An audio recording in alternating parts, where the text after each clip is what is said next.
Ya está estos momentos conectada a la señal de Wambra Radio. Bienvenida, Angélica, ¿nos escuchas bien? Sí, muy bien, muy buenos días. Muchísimas gracias por la invitación. Muchas gracias a ti por asistir a esta conversación. Eh, y claro, estábamos dando este antecedente y contexto de los discursos que se han levantado en torno a una crisis, llamada crisis, una crisis evidente, porque ahí hay un tema de presupuesto del Instituto Ecuatoriano de Seguridad Social, un tema de administración, de viabilización de política pública, pero no es la primera vez, y quisiera partir de ahí preguntándole, Angélica, no es la primera vez que escuchamos este discurso, es algo recurrente, por eso yo hablaba, hay un fantasma que está en torno a el modelo de administración, quién está encargada de administrar el Instituto Ecuatoriano de Seguridad Social y cuál es el modelo. Si es que nos podría recordar cuáles han sido justo los discursos que se han tejido, evidenciado en torno al IES. Bueno, la primera cuestión que me gustaría decir es que efectivamente no es un discurso nuevo. Y lo que se juega, lo que está en el medio es la privatización del seguro social. Solo que ahora le quieren llamar de otra manera. Dicen que lo que hay que hacer es entregar la administración del seguro menos eficiente, que es el de salud, a la iniciativa privada porque es más eficiente. Entonces, ese es el discurso que se teje, pero detrás de eso lo que hay es una intención clara de reformar profundamente el seguro social, de privatizar todo lo que se puede el seguro social. Le van a dar otro nombre porque efectivamente la Constitución lo prohíbe directamente. Entonces ahí hay que tener varias cosas en cuenta. En primer lugar, el sistema de salud del seguro social es ineficiente. Todos estamos claros en eso, pero una de las razones de la ineficiencia tiene que ver primero con la deuda del Estado en salud. Porque recuerden ustedes que el derecho a la salud es un derecho universal. Y lo que pasó en el IES es que el IES, que es un modelo contributivo donde nosotros pagamos para ser atendidos y para tener nuestra pensión en la vejez, asumió una carga importantísima que es precisamente de los hijos menores de edad de 18 años, cosa que sí es posible asumirla, pero tiene que pagarle el Estado, porque ese es un derecho de aquellos niños que el Estado, de aquellos jóvenes y niños que el Estado debe suplir. En segundo lugar, el tema de la atención en salud a los jubilados. Esa es la famosa deuda de salud del Estado al IES. Ahí hay alrededor de 3.000 millones de dólares. Los cálculos más modestos dicen que el Estado le está debiendo 3.000 millones de dólares porque la ley dice que los pasivos, es decir, los jubilados, serán atendidos en el IES a costa del Estado. Y ocurre lo mismo con las enfermedades catastróficas, donde estamos por alrededor de 1.700 millones de dólares de deuda del Estado. Entonces, haciendo cuentas, a breves rasgos, tenemos que el Estado le está debiendo al Fondo de Seguro de Salud más o menos 5.000 millones de dólares. Entonces, ¿de qué quiebra estamos hablando? No estamos diciendo que sea eficientísimo el seguro de salud. Hay que mejorar, hay mucha corrupción, etcétera. Sin embargo, hay excelentes profesionales, hay un sistema ya montado que incluso tiene relación con el seguro social campesino. Entonces aquí hay una intención clara. El Estado no quiere pagar esa deuda y claro, la forma de salirse de eso es además permitirle a la iniciativa privada que se apropie, porque eso es apropiarse. Eso no es ni siquiera del Estado, es de los trabajadores que hemos aportado durante toda nuestra vida. Eso se llama capital social. Entonces no es del Estado, no es de la iniciativa privada, somos nosotros los dueños de esto y es para nuestra vejez y para nuestra salud. Y por otro lado, recordemos que en el tema de pensiones, nuestro sistema es de reparto. Es decir, es un sistema 100%, tal vez no 100%, pero altamente solidario. Entonces, cualquier otro modelo, un modelo como por ejemplo el sistema mixto o peor el de capitalización individual, lo que hace es dejarles a los que menos reciben, es decir, a los que menos ganan, con ingresos más pequeñitos de los que ya tienen. Y aquellos que reciben más, reciben mayores ingresos. Entonces, no, nosotros siempre le hemos apostado a un sistema de reparto altamente solidario. Entonces, eso quieren revisar en el IES. Y obviamente se valen de un discurso viejo, que además la ciudadanía ya lo conoce, quizá los más jóvenes menos, pero ya varias veces han intentado privatizar el IES diciendo que no sirve para nada. Todos hemos tenido que esperar 6 meses, 7 meses por una consulta, pero ese no es el punto fundamental de la privatización. Eso es un punto de administración del IES. Eso como para empezar señalando algunos puntos relevantes. Angélica, pero hay veces, digamos, que pareciera muy lógico que una persona que tiene más ingresos aporte más y reciba más beneficios, digamos, en esta diferencia que tú acabas de explicar. Entonces, ¿cómo explicar, digamos, que el modelo de mayor solidaridad, de mayor, que tú acabas de explicar, lo de reparto, es el más beneficioso para la población, cuando la lógica que se está planteando desde los discursos justamente para lograr la eficiencia y mejor atención es que las personas que tengan más ingresos ganen más y por ende tengan más beneficios? Entonces, ¿cómo explicas, digamos, esa diferencia? O sea, ¿por qué es importante esta cuestión de la solidaridad y el tema de reparto que acabas de contar?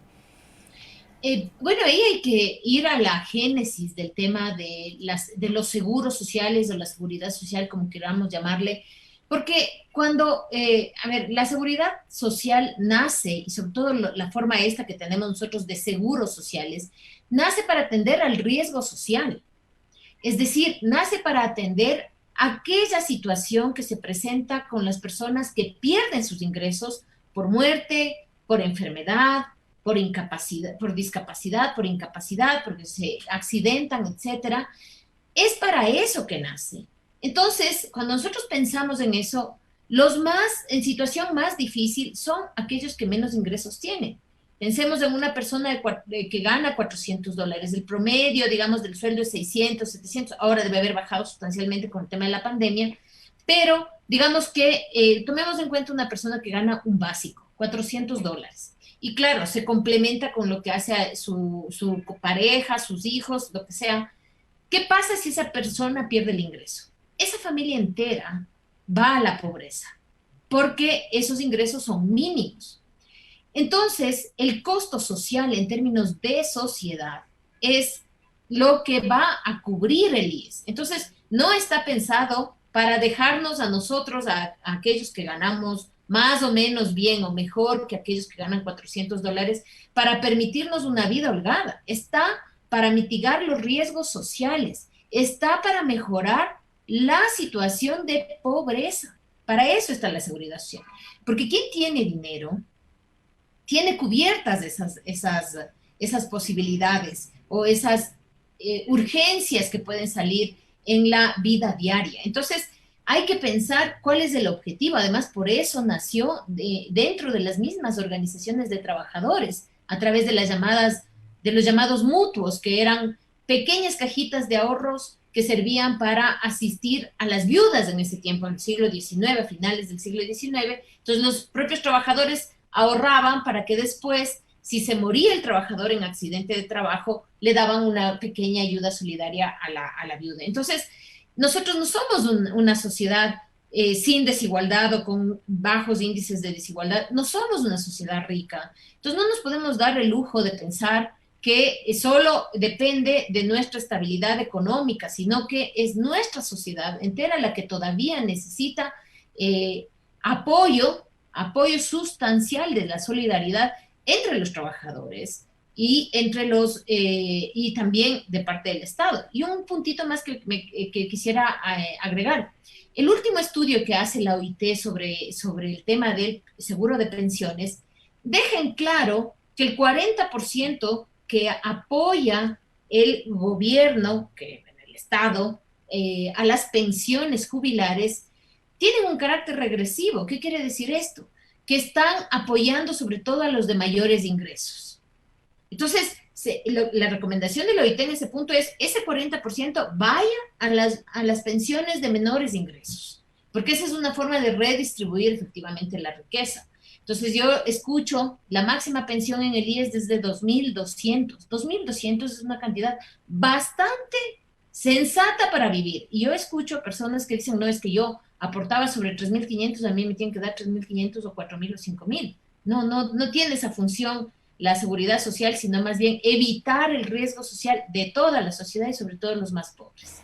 Angélica, entonces, pero la crisis, digamos, que tiene la seguridad social parte entonces de una, más que de su funcionamiento, porque eso es lo que han estado diciendo, digamos, varias vocerías del gobierno, de que el funcionamiento que tú acabas de decir, que justamente es la razón de la seguridad social, no es rentable porque se tendría que el IES cubrir por sí solo, ¿no?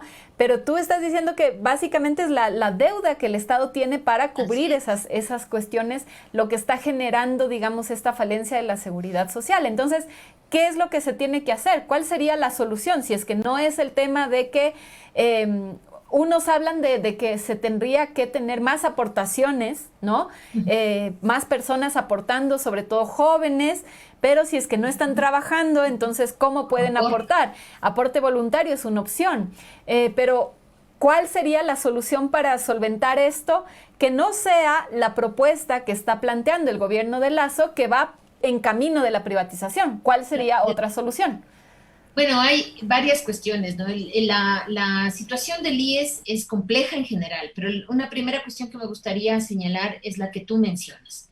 La seguridad social en todos los países, quizás solo los nórdicos, o sea, Suecia, Finlandia, seguramente no están en situaciones de crisis en algún momento. Todas la seguridad, los institutos de seguridad social o los sistemas de seguridad social en algún momento enfrentan crisis. En Europa por el tema del envejecimiento de la población, pero es que es lógico porque su función no es ganar, no es tener plata guardada, sino su función es atender este riesgo social. ¿Cuál sería la solución? Bueno, hay que entender que el problema es complejo. Tenemos un problema de estructura del propio IES que tiene que ver con su cobertura. Como ustedes saben, nosotros tenemos una población económicamente activa que está alrededor de los 10 millones de personas. Pero en el IES están afiliadas apenas 3 millones y cotizando.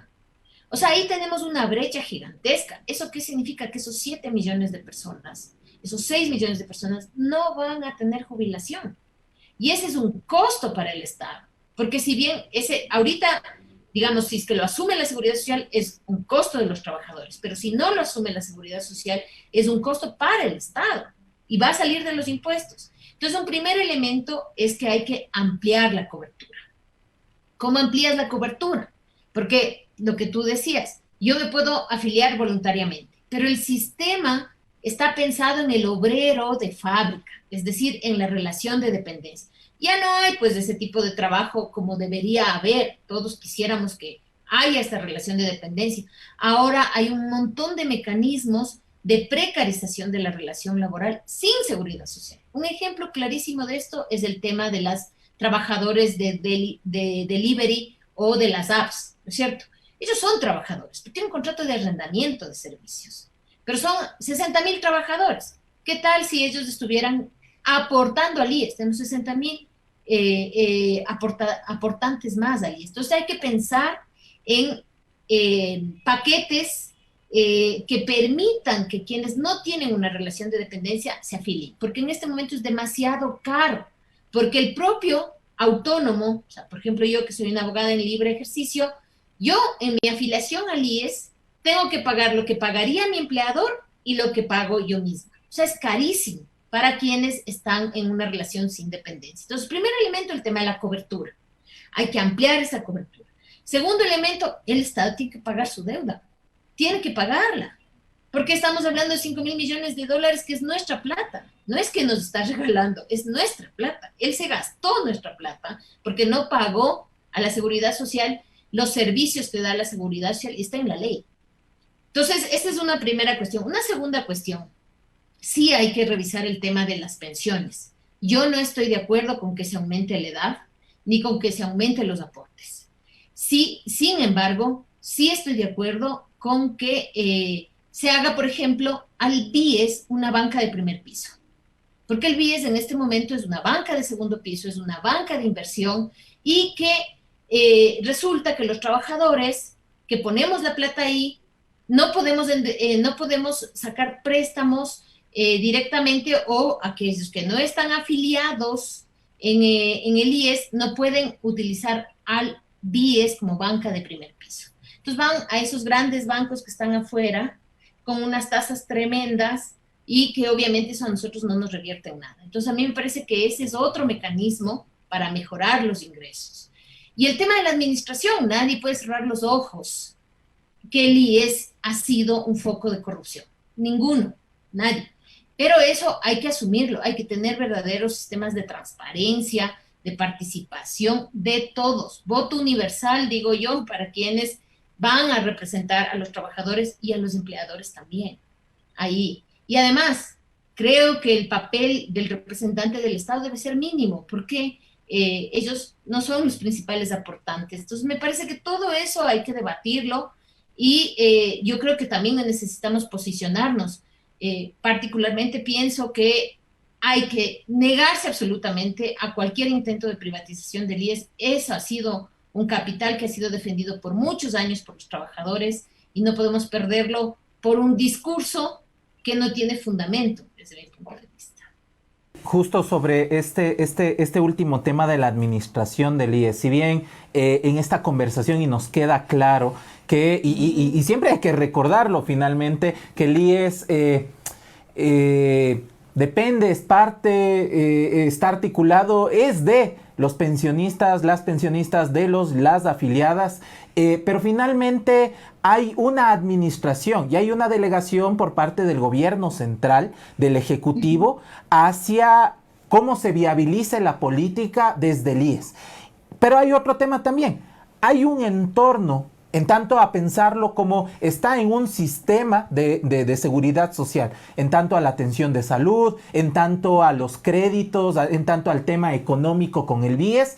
Pero si este entorno se privatiza también o se traslada las competencias a privados, ¿qué pasa con el IES? Porque, y esto es algo que no viene sucediendo en este momento, digo, en gobiernos anteriores ya para la atención médica, por esta falencia de cobertura para la atención médica, se trasladó la competencia en este espacio mixto hacia privados, que con justo derecho están trabajando, están ofreciendo sus servicios, pero no sería de fortalecer un sistema público y en este caso no trasladar hacia la administración de privados, porque sigues mermando el IES y quisiera este análisis sobre el contexto, el entorno que está siendo trasladado a privados.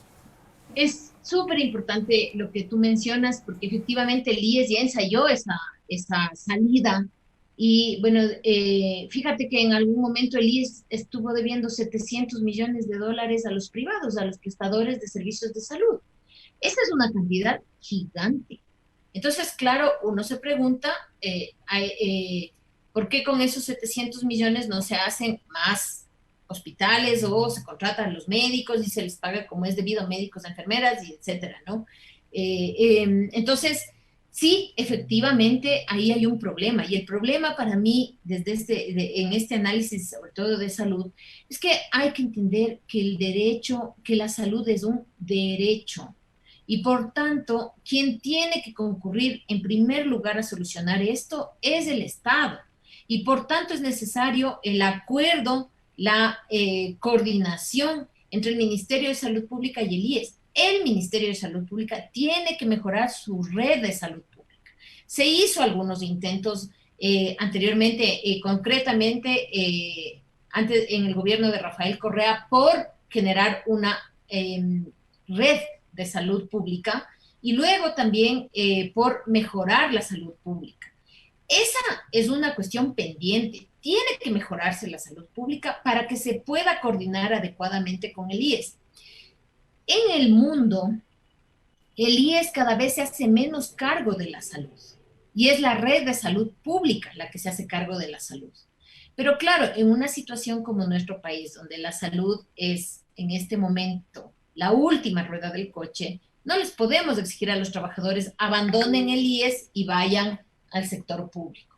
Entonces, si es que no se invierte en salud como es debido, porque es un derecho y es el Estado el que debe pagarlo, entonces si no se mejora la red de salud pública, obviamente lo que ocurre es que se satura el IES, y el IES termina asumiendo los costos que tiene que asumir el Estado, y además, y para colmo, diríamos que en este caso, además, con estas ideas de que se debe dar a privados, ¿no?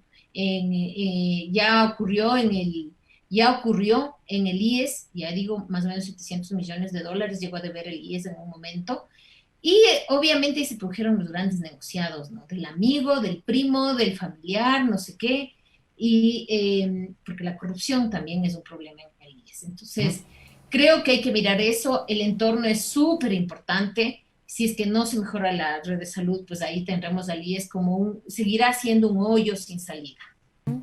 Claro, y además que digamos, o sea, es un poco difícil entender, digamos, toda esta estructura y este sistema de lo que implica, ¿no? Y cómo funciona, o sea, cuál es el corazón, digamos, de la seguridad social, y es justo la solidaridad, o sea, es finalmente un modelo que parte de la solidaridad para cubrir justamente emergencias y los costos sociales, y creo que durante la pandemia eso es lo que todos y todas lo vimos, ¿no? Cuál es la importancia de la salud pública, del acceso a la salud pública, de la importancia de tener, digamos, no solo hospitales, sino personal, atención y todo lo que implica, porque todos vivimos una emergencia, y ahí nos dimos cuenta de qué implica, digamos, tener una salud gratuita a tener una clínica que los costos de atención de COVID, por ejemplo, estaban por encima de los $30,000 a personas que ingresaban a la UCI, ¿no? Incluso hay casos de $70,000 de personas, o sea,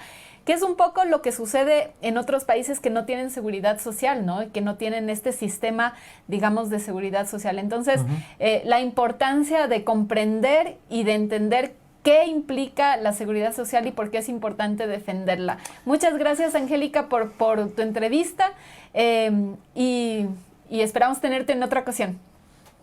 Quedo a las órdenes, muchísimas gracias, hasta luego.